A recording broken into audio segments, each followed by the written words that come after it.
I'm Linda Jacobson, and I am co-moderating this session with Monica Figueroa. Today, we are going to hear from Cassie Tanks and Amanda Yetter, and their presentations are titled Your Story Matters, Building the UNC Story Archive in a Virtual Space and Creating Connections to the Community, a one-branch public youth services librarian journey. Please remember to remain muted to minimize background noise. The session is recorded and live captioning is enabled. If you'd like, you can hide these captions on your screen by choosing Hide Subtitle on the live transcript button at the bottom of your screen. You may place your questions in chat, and we will do our best to address them, and as many as we can after the presentation. If you want to submit anonymously, you may send to Monica in a private chat. I will now turn the session over to our presenters, Cassie Tanks and Amanda Yetter, beginning with Cassie, and ask her to introduce herself.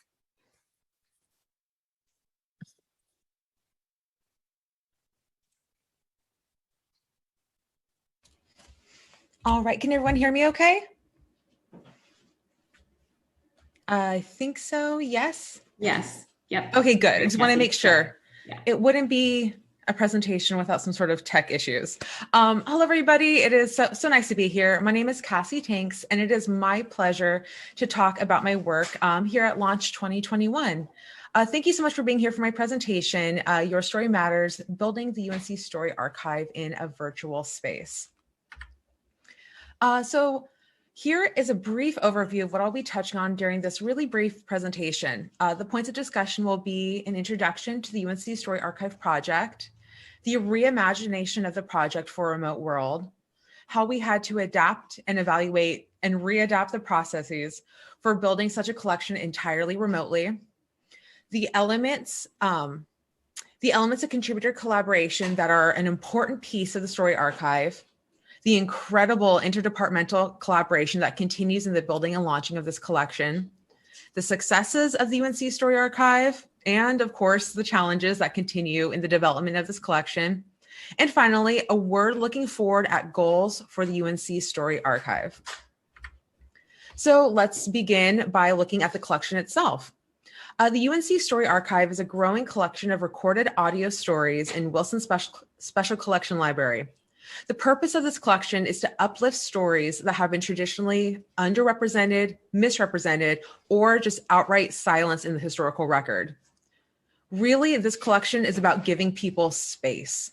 Space to speak truth to power and truth to the historical record on individual terms. But the UNC Story Archive is not just about the past and the historical record of UNC, it is also very forward focused. Contributor stories are intended for generations of students yet to come. Central to the UNC Story Archive, though, is how it is centered on the contributors. And then finally, I want to acknowledge the inspiration that NCSU Wolf Tales collection, StoryCorps, and the Virginia Tech Story Project has given the UNC Story Archive. These collections and projects have been valuable models and examples of creating a student and alumni-centered story collection. So we'll go ahead and start about the reimagining. It seems like a lifetime ago when I found out that I would be working on the UNC Story Archive collection. In the pandemic before times, I had great conversations with Nick Graham and Jessica Van Lett about setting up at campus events and traveling to meet with alumni and alumni groups. Then COVID swept the globe and changed everything, including our conversations about how to build the Story Archive. What ultimately ended up happening during the reimagining phase was a reaffirmation of the guiding principles of the Story Archive as a means to move forward in a virtual environment. First of which is a commitment to radical empathy, because a feminist ethics of care approach places the archivist in a web of relationships with each of the concerned parties and posits that the archivist has an effective responsibility to responsibly empathize with each of the stakeholders. Basically, we just decided to care about each contributor and the many people who are collaborating to make this collection work. Oral history and counter narratives are also very important guiding principles in the virtual reimagining of this collection. Dr. Ali Halangwane has done extensive oral history work in South Africa and says that it can be a vehicle to create space for engagement because it enables participants of a particular experience to engage in dialogue and contestation of their experiences in history. Space is an important word in this because Dr. Hlongwane has also written extensively about space in a non-geographical place sense. The space that we imagined the Story Archive would be operating in still existed because it was not tied to the physical, but to the commitment to contributors' engagement with their experiences in UNC history. So after the project had been reimagined for a virtual world, it had to actually get going. Doing this required that we adapt and evaluate and readapt, so on and so forth. Basically, we just had to roll with it until we figured it out.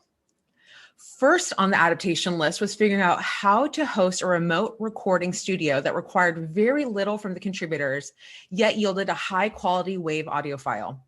This eliminated popular video calling services because they were internet signal dependent and sometimes required an app to be downloaded. Next to be adapted was the effective ways to communicate rights, permissions, and usage to contributors. Now that I could no longer hand out hard copies of permission forms and be there in person to answer questions, we experimented with a variety of ways to clearly communicate and inform participants remotely. Here, I have to give a shout out to my UARMS colleague, Allison Ruvidich. I sent them so many emails to test drive outlines of messages to contributors and links to forms and PDFs asking for their feedback. Their help was really instrumental in refining this communication process. Then it took many adaptations and evolutions and readaptations to implement effective and flexible scheduling. The main question was, do we want to try to recreate the drop-in recording hours that we had planned for the face-to-face world, or schedule everything through email? After experimenting with Calendly and Calendar and hosting a beta version of a drop-in event, we decided that scheduling with people individually is, for now, the best approach. No need to try to recreate the analog in the virtual. Just let the virtual space be and do what it needs to do. Finally, in building this collection, avenues for increasing the opportunities for contributor participation were actively sought. So contributor participation is an important aspect to the UNC Story Archive. Some inspiration came from the very well-known, I know who my audience is, and often talked about issues with the Library of Congress subject headings and other such metadata lists. For example, the LC subject heading related to post-apartheid depression is Afrikaner mental health and nothing else. And the subject heading resource curse does not mention colonization at all. Traditional practices like this do not serve information or people with complex intersectional identities or self-identification. So a form was developed for contributors to designate their own subject headings, keywords and phrases, and other information that they felt was important to describing their story, themselves, and would help others in their community find their story. We did this to give contributors space to confront power dynamics and make interventions against racist, sexist, classist, and heterosexist structures that maintain them. Contributors can use words that are meaningful to them in their social constructions, not constructions of traditional information practices. So far, every contributor has responded positively to this story description form that we've developed. So here's a perfect moment to take a chance to discuss the incredible collaboration that has occurred and continues to take place in the building and launch of the UNC Story Archive. People in library communications, repository services, special collections technical services, and of course, university archives and records management have fielded so many questions for me and have been instrumental in this process. So shout out to all of you. So successes. The UNC Story Archive has seen some early successes. There have been 15 contributions and counting since the first recording in November of 2020. We've had incredible success with the UNC Story Archives joint project with the Carolina Pride Alumni Network and the Southern Oral History Program. The virtual recording studio has also been very successful. After experimenting with multiple remote podcasting platforms, we ultimately chose Zencastr because it simply required a link to be clicked, was relatively internet signal quality independent, and stored backups in a linked cloud storage account as well as in local browser history. The virtual reimagination of the Story Archive has also been highly successful in broadening the communal space. There have been recordings made with people in Brooklyn, Toronto, and San Francisco that I may never have had the opportunity to connect with face-to-face. Additionally, the virtual pivot of this project has been very successful because we can now record on the contributor's time frame and terms. And finally, again, the story description form has been very well received by contributors, and now they have a stake in the metadata for their contribution. But there are, of course, many challenges, one of which is collecting during crises. The COVID-19 pandemic, violence against Black communities, the election and insurrection, targeted violence against Asian Americans, and this is just a name of a few of the things that are going on. This makes collecting and communicating more challenging because trauma is still unfolding in this slow burning catastrophe of COVID-19, and I would argue the other crises as well, where the full social, economic, political, and medical effects have yet to materialize fully. Though this is a challenge for collecting, we continue to return to the core principles of care. And I and the project fully realize that no one owes me or the UNC Story or Archive anything. A more technical challenge is the creation of transcripts.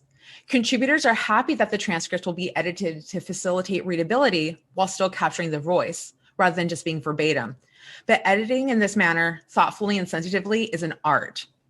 This, however, is also a participatory and collaborative effort, and participants have full editing rights and the ultimate say in when transcripts are considered done. Another challenge is fitting the contributor metadata field into the existing mods framework. It gets complicated, but thankfully for the collaboration nature of this project and the patience with my many emails, we are getting it done. Additionally, the holes in this collection are a big challenge. Outreach to students and alumni groups, especially Black, Indigenous, Asian, first generation, and other critical groups, has been slow due to the pandemic. The understanding that everyone is under a lot of stress, and I don't want to seem to be asking even more labor from people. And on that, another challenge is the reliance on technology and internet connection. As great as Zencastr has been, no matter how many times the forms and visuals have been edited, and no matter how many emails are sent, everything still relies on the internet. This means that people who are potentially being left out due to internet access, and also just the fatigue of being online all day long. But on that, I do want to finish with a look forward at the UNC Story Archive collection. Looking forward, there will be increased outreach to student and alumni groups, as well as other campus organizations. There will be opportunities to creatively present the collection and the encouragement of students to engage with the collection, and the implementation of a plan for the continuation and growth of the collection, and hopefully the beginning of face-to-face recordings. Thank you so much for listening to my presentation. Here you will find more information about the UNC Story Archive and how to contribute your story. And again, I cannot thank Nick Graham, Jessica Van Lett, and everyone else who has been so helpful. Thank you very much. Thank you, Cassie. That was great. I will now turn it over to Amanda.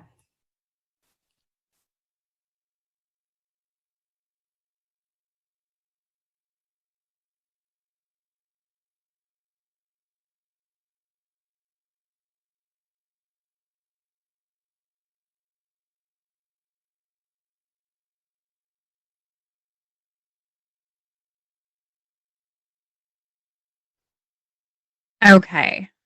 All right. Can everybody hear me okay? Oops. Lovely. All right. So let me go ahead and just introduce myself.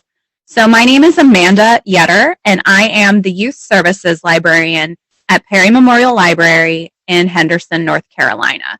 And I have been the Children's Librarian since February of 2017.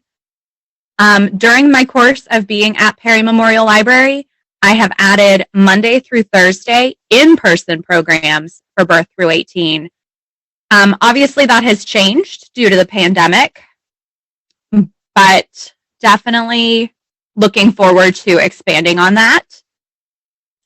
Also, in 2018, I was a recipient of an ALA Great Stories Club grant for teens working with underserviced populations for both empathy and also what makes a hero. And then also in 2018, I received an NC GlaxoSmithKline Foundation Award for participationship with the Granville Vance Health Department Innovative Approaches team.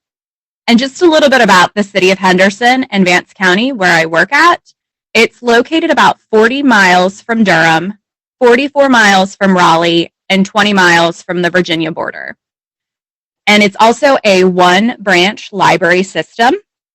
And then 23% of those living in Vance County actually live below the poverty line, and that's all pre-COVID. So now that means that it's designated as a Tier 1 county, and it's also economically distressed.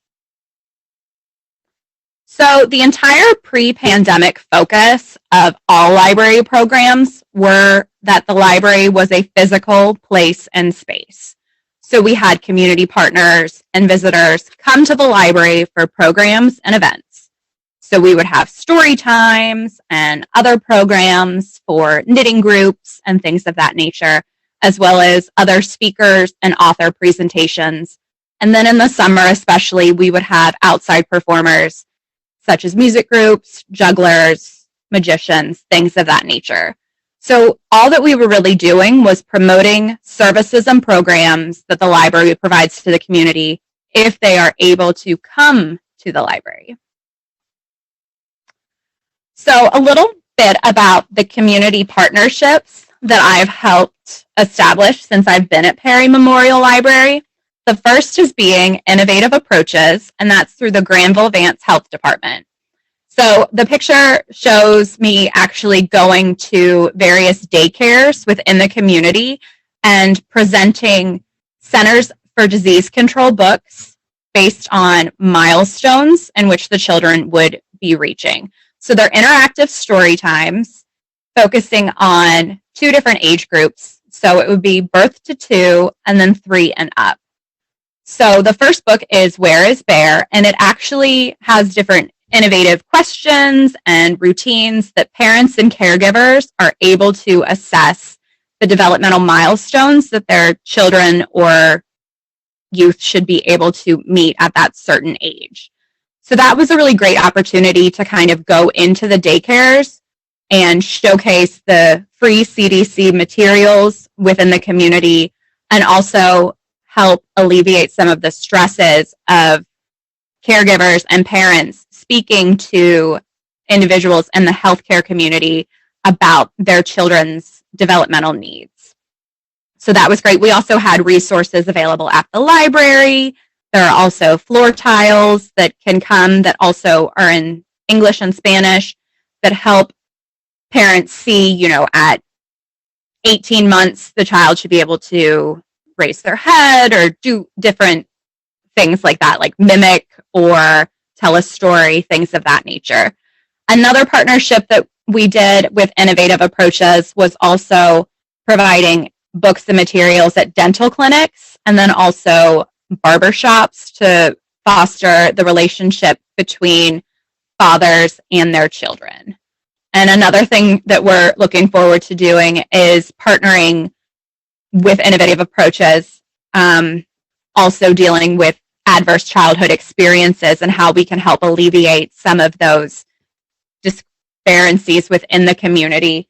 And we realized too that we needed to focus on all ages and not just children when dealing with ACEs. So we're looking forward to kind of partnering with that. And then Innovative Approaches is a healthcare initiative that works with families of children with special healthcare needs and other community leaders, such as parents and, other special healthcare professionals to seek community changes with the state's healthcare system. So that's been a really great partnership. We've done a lot within the community in trying to establish better communication between providers and children and families.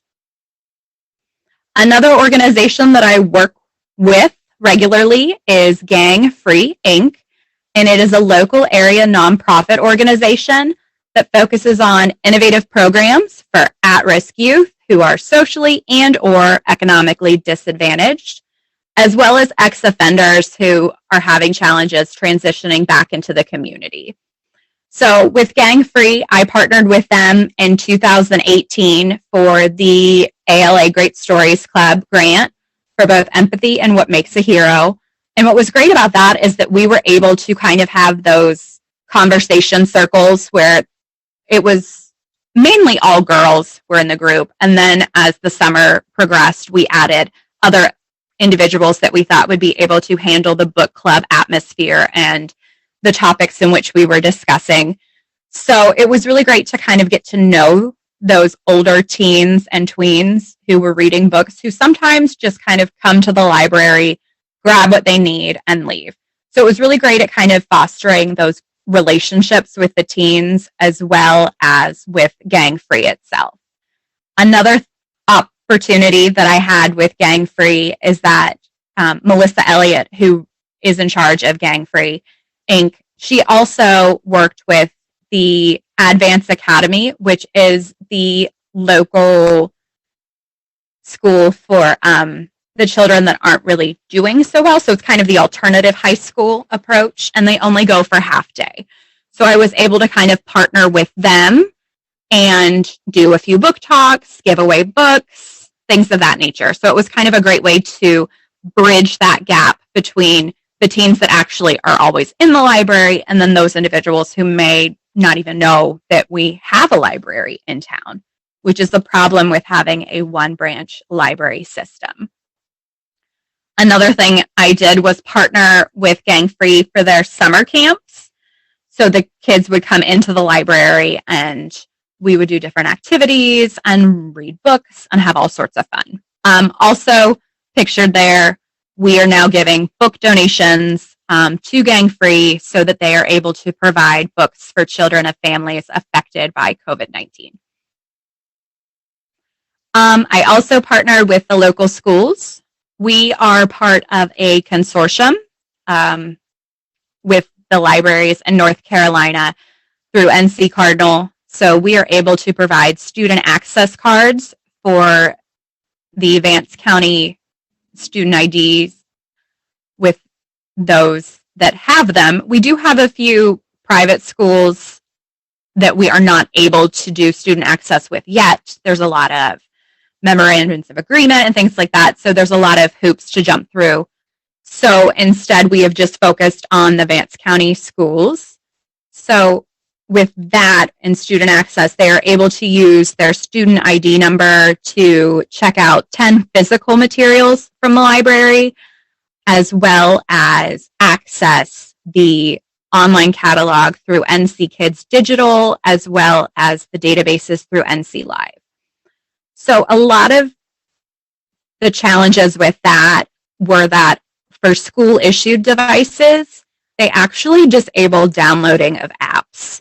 So in order to have those students use student access while doing virtual or remote learning, we had to create a handout for the school issued devices and through the media specialist contacts to showcase how to download the ebooks and e-audio materials, as well as access NC Live databases.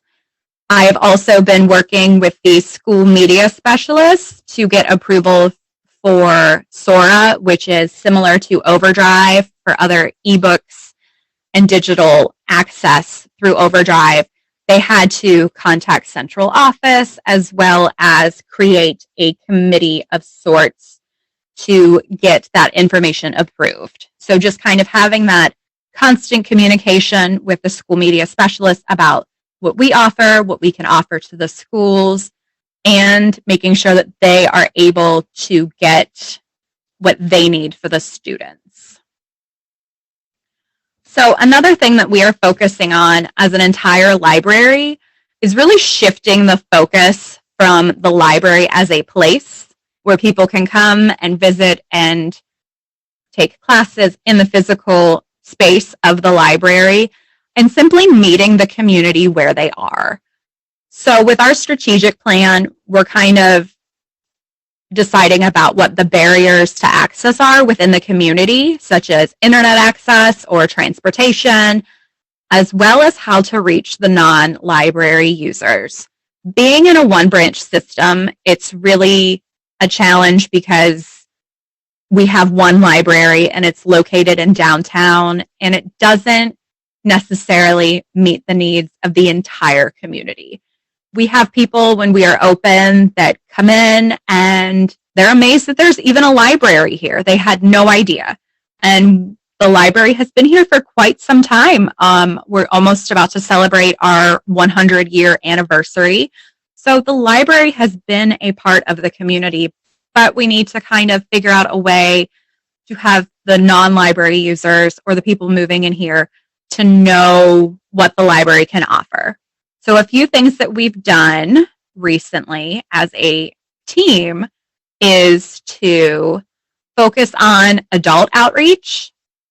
So library materials are actually delivered to homebound patrons. We have an outreach vehicle and also a full-time adult outreach library assistant that is able to find those patrons that are homebound because of COVID, or, they have a special caregiver or just don't feel comfortable coming out of the house to get books. And that individual actually compiles books and spends time with the patrons pre-COVID at their house and really gets to know them as a human. So it's kind of like that nice touch of delivery with that and really focusing on the reader's advisory around all of that. And they also have created lending libraries with the assisted living, long-term care facilities, as well as local businesses with the donated books that we get from the Friends of the Library. We are also fortunate enough to have a full-time youth outreach individual who actually pre-COVID would go to daycares and schools with story time programs and would also make book baskets. So if the theme of the daycare, they were focusing on the alphabet, would pull books about the alphabet, or the most ridiculous request we've ever had. One was on boxes, was their theme of the week. So we had to kind of go outside of the box, quite literally, to find items that would focus on containers or shapes or things of that nature. But we're able to curate those and then check them out to those daycares and schools, which is a really great asset, so that the school teachers don't have to physically come to the library. We go to them. Another thing is that we have Books and Beyond bags that incorporate books, various manipulatives, and activities around a set theme.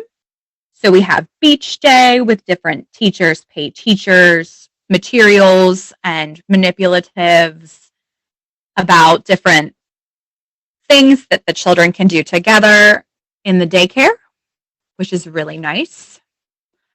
And then my favorite thing that we have done since COVID is our pop-up libraries. So we were actually able to physically go to locations outside of the walls of the library. So we have gone to the farmers market, we've gone to food distribution sites to really meet the community where they are. A few of the things that we have issues with that is we do have a Wi-Fi hotspot that runs off of cell towers. So we have to go and kind of make sure that we have Wi-Fi if we're providing it for the patrons.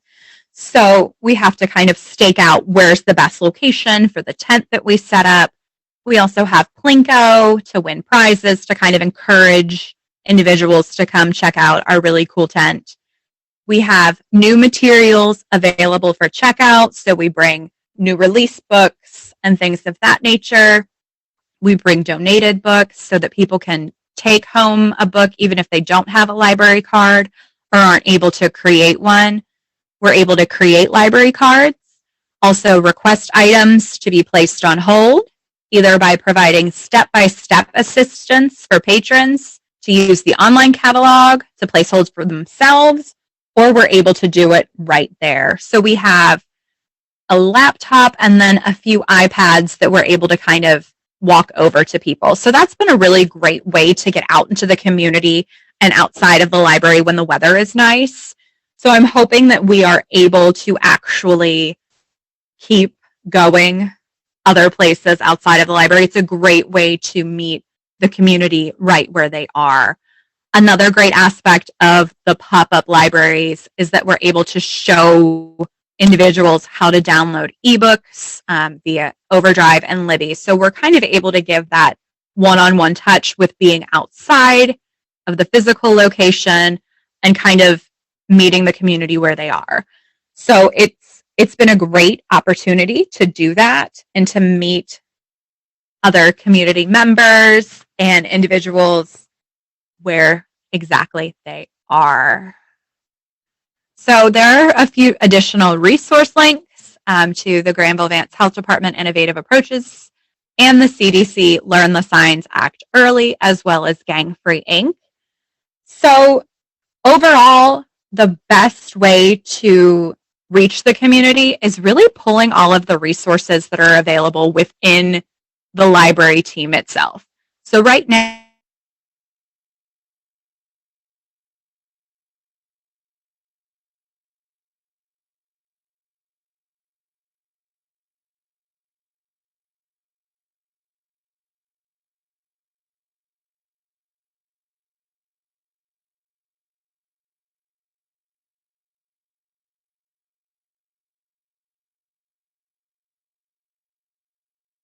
a really great opportunity, as well as the outreach opportunities of going and visiting older adults who are homebound, even if it's just a simple, quick, hey, how are you? Dropping off the books, picking up the other ones. It's been a really great opportunity for all of us at the library. So we really miss having that one-on-one time with patrons and working with individuals that aren't just picking up curbside books, because that makes it one of those things where it's a little almost stagnant. You don't feel like you're doing as much as you really should. So, I mean, we're working on different craft kits and giving those out to children as often as we can, but we're really looking forward to how we can adapt what we've been doing within the community and with our outreach opportunities so that we can best focus on the overall needs of everyone within our tiny one-branch library. Thanks, Amanda. So please, everyone, start putting your questions in the chat, and Monica will begin answering them. These are great presentations. I'm sure there are a lot of questions. I know I have some.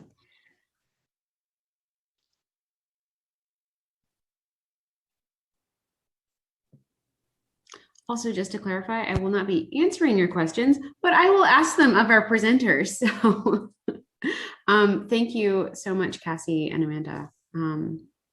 Yeah, if folks have questions, please do stick them in the chat or unmute yourself.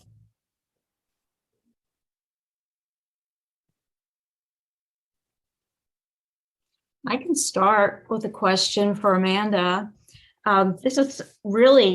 These are a lot of initiatives, and they sound like it's a lot of new initiatives. So what I'm wondering is if you manage this with the staffing at a pre-COVID level or post-COVID, or how did you manage? The purchase of the tent and the resources were all pre-purchased, pre-COVID. So we actually kind of had those already waiting in the wings. So we had the outreach vehicle already done, and then the big tent and all of that other stuff already pre-purchased. So it was kind of one of those things, once we all got back into the physical building, we had to figure out how many staff members we needed to put up the tent, as well as being able to handle the heat in North Carolina in the summer. So, yeah, but we all work together, which has been really great, and just kind of focusing on that community idea that we all have behind it. Mm-hmm.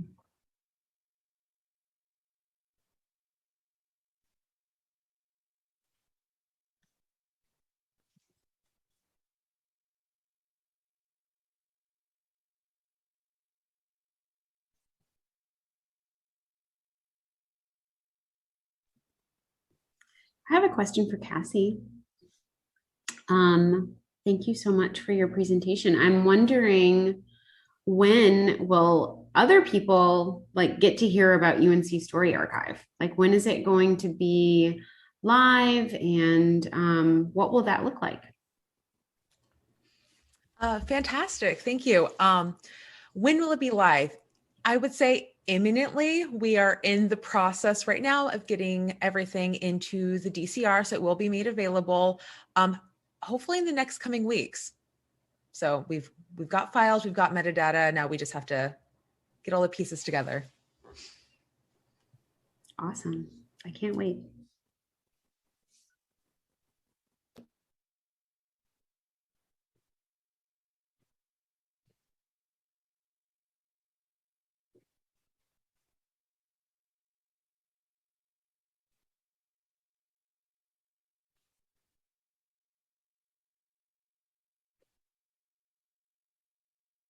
Well, I have a follow-up question for Amanda. I'm wondering, out of all these initiatives you've named, which have proven the most challenging?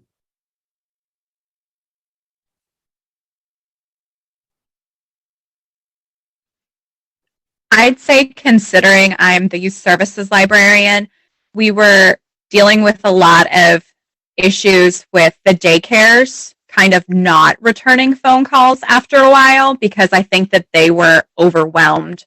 So our youth outreach coordinator kind of was getting a little flustered. She's like, I've called them so many times. Like, where are they? Don't they want books?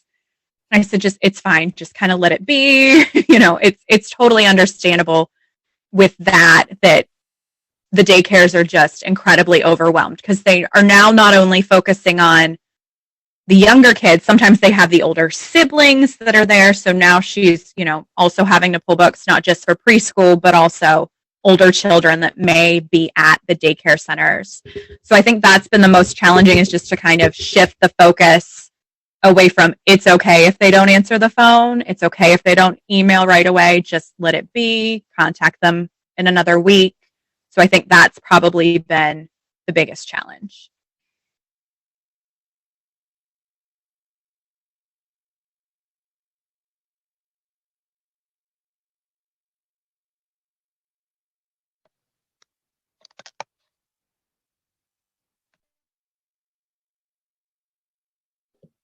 Jenny, I saw that you unmuted. We also have a question in the chat, but go ahead, Jenny. Yeah, I was going to let the chat question go. Oh, do you want that? Okay. All right, Cassie. So we have a participant wondering if you could talk a bit more about how and why you decided to use Zencastr. Did you consider any alternatives? That's a really good question. Okay, I'll just call you Kay. So I had a little bit of, I already had some experience with Zencastr because I had done some work in my previous position working with the Digital Humanities Center and some work with the National Humanities Center and their podcasting initiative, and running into issues with, there was one is escaping my mind, but it just created like this one file of everyone talking. It was wild to have to edit. So the two contenders I knew that would be the most user-friendly, but also give us something meaningful to work with, was Zencastr and Squadcast. And Zencastr ultimately won out because it required just a link to be clicked. It was the least fickle regarding what web browser it would work on. Also, there was like a triple redundancy because the files could be immediately downloaded on both the contributor and the recorder end. I linked them to a cloud storage, so there's that cloud storage option. And both for the contributor and the recorder, there was a copy of the recording stored in the local browser. So just that triple redundancy was just very nice in an entirely virtual environment.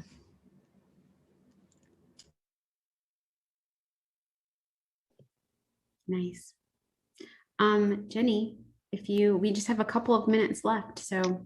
Yeah, I will make this quick. Amanda, I had a question for you, and a lot of great initiatives going on at your library. But I was just wondering, have you met any sort of like internal resistance to people sort of feeling like this doesn't fall into my traditional job duties? Like maybe I don't want to necessarily take this on?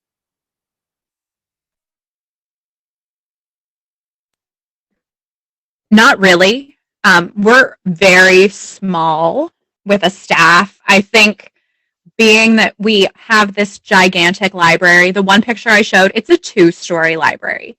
And we honestly, when they first opened, it was kind of one of those things where people thought that there were more shelves than actual books in the library. So, I mean, we're never fully staffed, but we're all really willing to go outside and really meet the community kind of where they are. So there's never really been any resistance from staff that are full-time. We've had a few part-timers kind of trickle in, but it's a lot to do an outreach tent kind of by yourself if you're not used to doing all of the reader's advisory that people want, or like, when are you open? And all of those questions can be really overwhelming for individuals that don't always work a service desk or field phone calls. So no, we love it. So hopefully we can open soon too to the public. We have a board meeting tonight at 5. So everyone please say some good. Please let us reopen. Curbside is not fun sometimes.